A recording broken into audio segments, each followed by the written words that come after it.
ही घरघर आहे घरोट्याची. आदिम काळापासून हा घरोटा तुमच्या माझ्या पूर्वजांचं पोट भरत आलाय. चाकाचा शोध लागला आणि माणसाच्या प्रगतीला सुरुवात झाली. चाक, गतीचं प्रतीक. चाक, माणसाच्या प्रगतीचं प्रतीक. पुढे ही बैलगाडीची चाकं बदलून विमानाला लागली. आपले मळलेले हातपाय हवेत गेले. पण आपल्या आठवणीत एक गाव लपलेलंच आहे.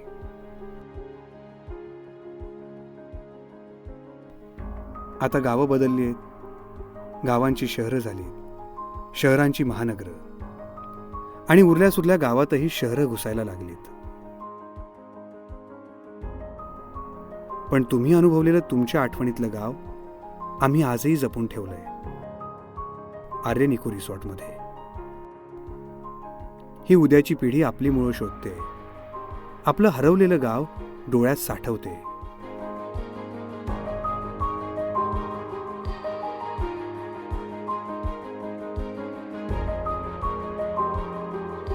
हे बहिणाईचं गाव.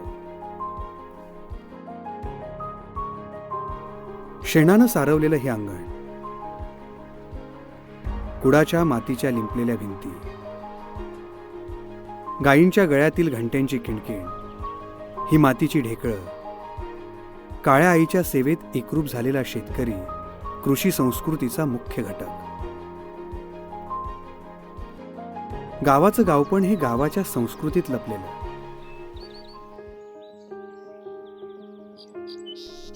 हा फक्त सुगरणीचा खोपा नाही, तर हे विणकाम आहे गाव संस्कृतीचं, हरवलेल्या गावाचं.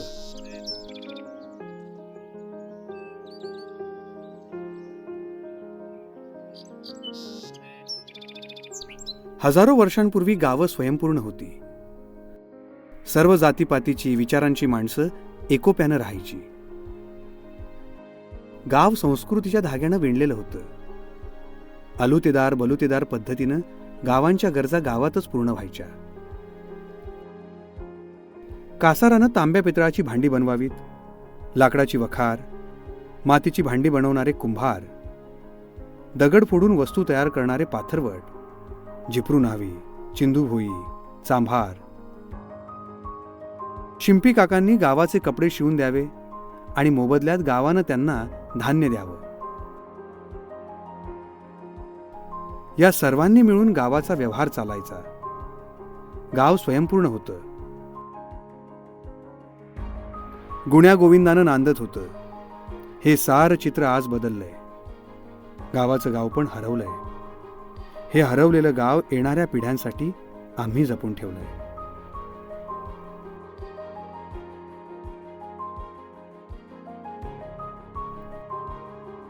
अन्न हे पूर्ण ब्रह्म. वरवंट्यावर वाटलेल्या मसाल्याची चुल्ह्यावरची भाजी, गरमागरम कळण्याची भाकरी, ठेचा, लसणाची चटणी, खापरावरच्या पुरणाच्या पोळ्या, खानदेशी भरीत, असा खास खानदेशी पाहुणचार ही शेकडो वर्षांची खाद्य संस्कृती बहिणाईच्या गावात आजही जिवंत आहे.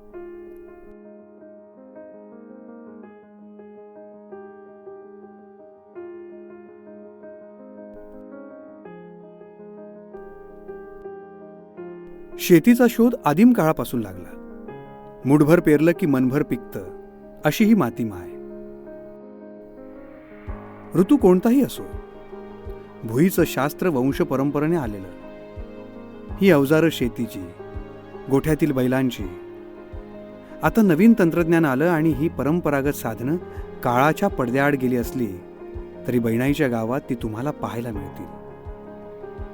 नांगरणे, पेरणे, मशागत करणे, अंकुर फुलवणे, ही कामं गाव संस्कृतीचा अविभाज्य घटक.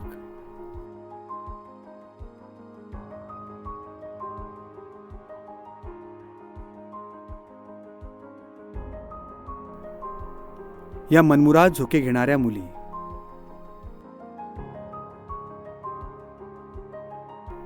हे आहेत लाकडी भोवरे. या गोट्या, हा सारीपाट, विट्टी दांडू, फुगडी खेळणे असे अनेक खेळ गावगाड्याच्या संस्कृतीशी नातं सांगून होते. गावं बदललीत आणि हे खेळ, या वस्तू या आपल्या आठवणीतच राहिल्या.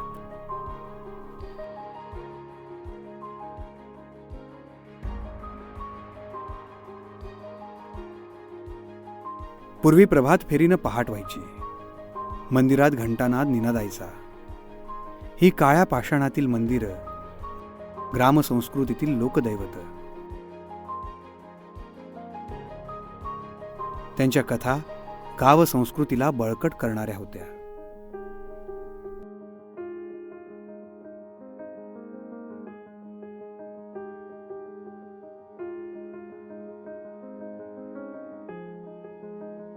मुलांच्या शिक्षणाचं केंद्र जिल्हा परिषदेची शाळा.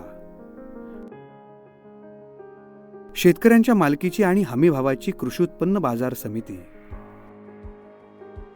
प्राथमिक आरोग्य केंद्र, धनगरवाडी हे लोकजीवनातील प्रमुख घटक, ग्रामीण ओळख टिकवणारे. पूर्वी गावांची रचना उत्तम असायची. उंच दगडविटांची घरं, मोठमोठाले वाडे, गावांचा कारभार करणारी चावडी.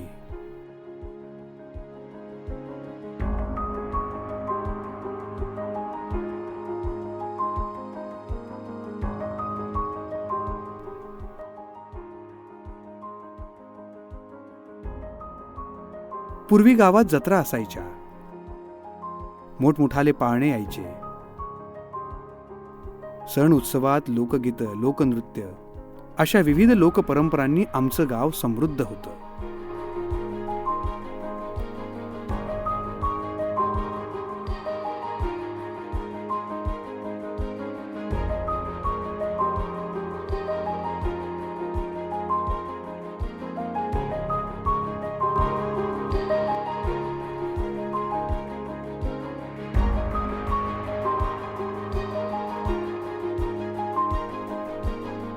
हे शेकडो वर्षांपासून वापरात असलेल्या वस्तूंचं प्रदर्शन.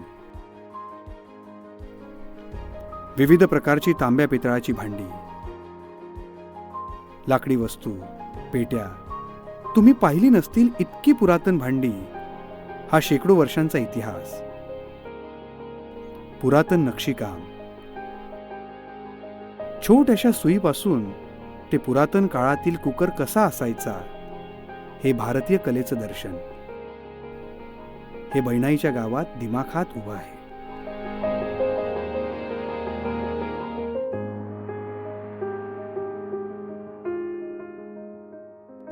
हे जुने कंदील, ही प्रकाशाची छोटी बेटं आहेत. भाकरी ठेवण्याची ही दुर्डी, रांजणातील थंडगार पाणी. हे मन भरण्याचं ठिकाण, बैनाईचं गाव.